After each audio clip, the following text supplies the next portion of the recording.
بسم الله الرحمن الرحیم. السلام علیکم ورحمت الله وبرکاتہ. نن درته زما عزتمندو د یو خاص اسم اعظم وظیفه بیانوم چې دا اسم اعظم به د ستاسو ژوند بدل کی. دا به د ستاسو په ژوند کې ډېر عظیم الشان انقلاب راولي.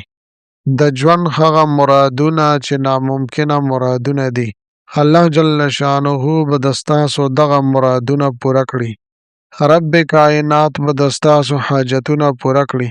ناممکنه مقاصد به د ستاسو پوره کړي. بے پناه مال دولت او رزق به الله جل شانه تاسو ته در نصیب کی چې په ژوند کې مو کومه دعا دا کم حاجت دی او ته دا غواړې چې دا دعا مې د قبول شي، دا حاجت مې د پوره شي، ان شاء الله تعالی الله جل شانه به ضرور درله پوره کوي او قبلوي به. لہذا محترمو، دا اسم اعظم چې دا خاص وظیفه ده په خپله زندګۍ کې صرف یو پیر لازمي ازماو کوي، ان شاء الله تعالی ډېر حیران کن نتایج به تاسو محسوس کوي. زما عزتمندو، دا نننۍ وظیفه د اسم اعظم وظیفه ده او دا خاص اسم اعظم یو خاص وظیفه د الله جل شانه په اسماء مبارکه باندې مشتمله ده. اسم اعظم د الله جل شانه په نومونو کې یو داسې نوم دی چې نبی کریم صلی الله علیه و آله وسلم ارشاد فرمای چې د دې په ذریعه سره کم یو بنده د الله جل شانه نه وغواړي، الله جل شانه ته الله جل شانه نومونه اسماء مبارکه وسیله کی، نو الله جل شانه ورته ضرور زر عنایت کوي. ډیر زر به دعاګانې قبلوي او حاجتونه به پوره کوي. نو محترمو، کله چې تاسو دا وظیفه وکئ نو د دې حیران کن کمالات به تاسو په خپله باندې محسوس کوئ. بس زما عزتمندو، دا خبره تاسو یاد ساتئ چې د ستاسو توجه او دیان برابر وي.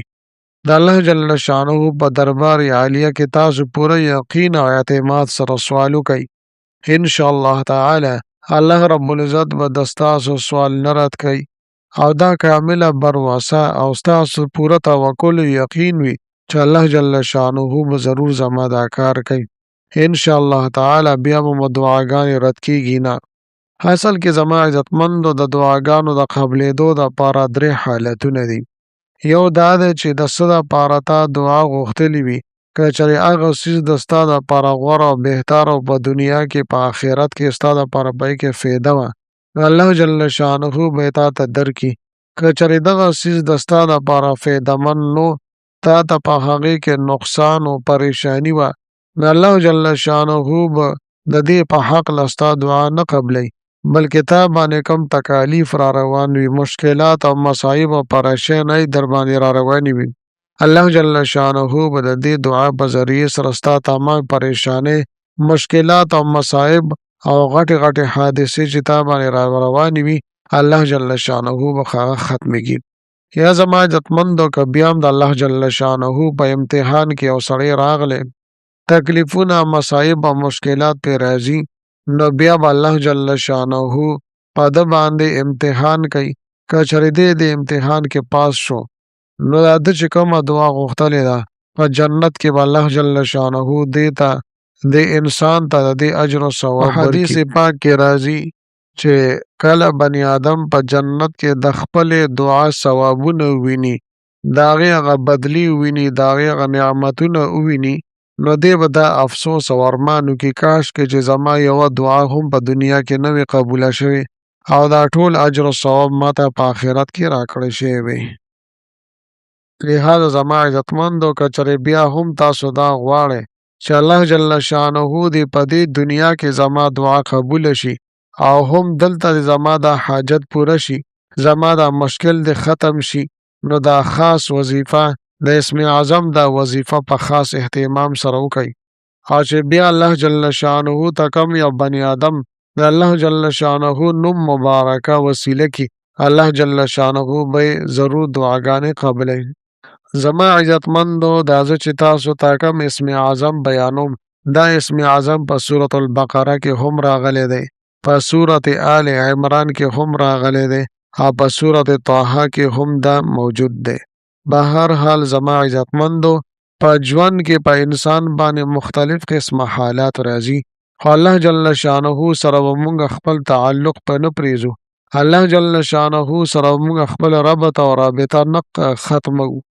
فرض که زمونږ یو کار هم ونه شي چې مونږ ناامیدي نه اختیارو، پکار دی چې مونږ د الله جل شانه په دربار عالیه کې ډېرې دعاګانې وغواړو، وظایف وکړو. مونږ د ناامیدۍ دا خبرې هم نه کوو چې یاره ما خو وظیفه وکړله، ما دعا وکړله، نه مې وظیفې کار وکړ، نه مې دعا قبوله شوه، حاجت مې پوره نه شو، مقصد مې پوره نه شو.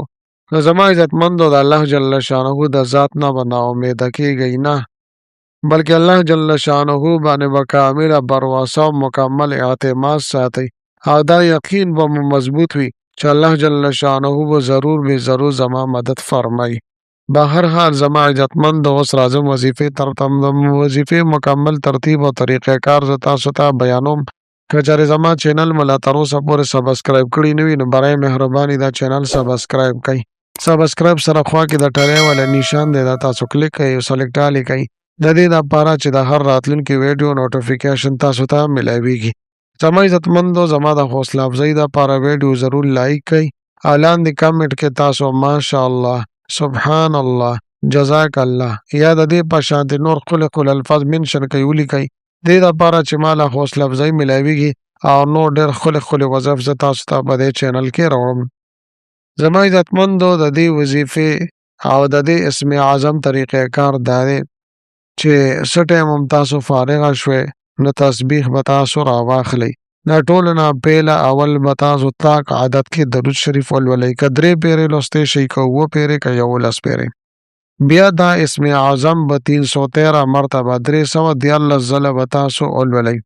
الف لام میم الله لا اله الا هو الحي القيوم یا واحد یا ذا الجلال والاکرام.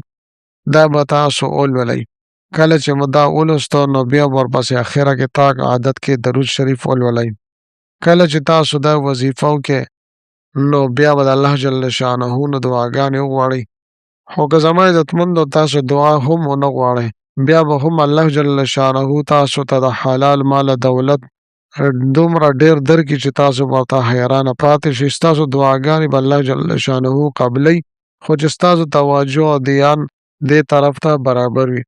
زما عزتمندو که چېرې لومبنۍ ورځ باندې ستاسو یو کار دی هغه ونه شو نو په دویمه ورځ باندې دا وظیفه وکړئ، که په دویمه ورځ باندې ونه شو نو په درېیمه ورځ باندې وظیفه وکړئ، انشاءالله تعالی ضرور به د ستاسو حاجت پوره کېږي. دا کوم مقصد دپاره تاسو کړي وي ستاسو مقصد به ترسره کېږي. زما عزتمندو د دې دپاره څه خاص ټایم مقرر نشته، نه د دې دپاره څه خاص ورځ مقرر شته، بس چې په کومه ورځ خو تاسو ته مشکلات او مصایب او پریشانۍ مخې ته راغی خو په دغه ټایم کې تاسو د عظیم الشانه وظیفه کولی شئ. لهذا زما عزتمندو په خپله هم دا وظیفه دا عمل وکئ، خپلو وروڼو دوستانو سره هم د صدقې جاري په نیت سره شیر کئ.